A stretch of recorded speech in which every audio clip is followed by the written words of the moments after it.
Total mag-Halloween na. Ano lang to, basing tuloy story. Naalala ko pa nun, kabita ko.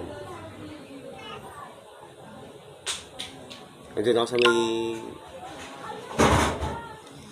sa bahay ng kaibigan ko eh. Nandun ako sa bintana. Sakto yun. May puno ng mangga. Hindi napasilip ako sa bintana nun. Ang lakas ng hangin. Pinawasiwas ang kortina nun. Habang ano yun, kinabutan ako. Kaya yung mga balahibo ko. Sabi ko ganun. Kita ko siya. Nakabae, nakaputi. Doon lagi siya sa may puno ng mangga. Mga alas 11 ng gabi. Tapos, tumunod na araw, ganun pa rin. Sabi ko ganun. Simoy ng hangin nun. Talaga. Yung ano ng kortina, tapos yung mga dahon. Talagang nag-aanuan yung mga dahon. Tapos ng hangin yan. Ang lamig.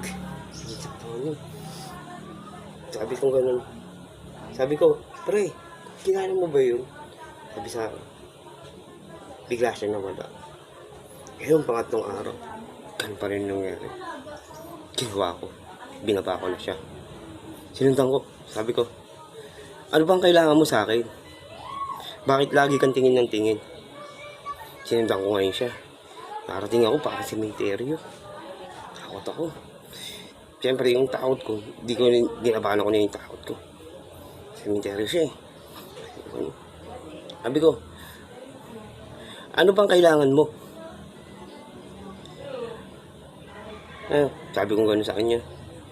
Bakit ka ba lagi nagpapakita? Sabi ko gano'n. Tuminon ako. Bakit ka ba lagi nakaputi? Sabi ko gano'n sa kanya.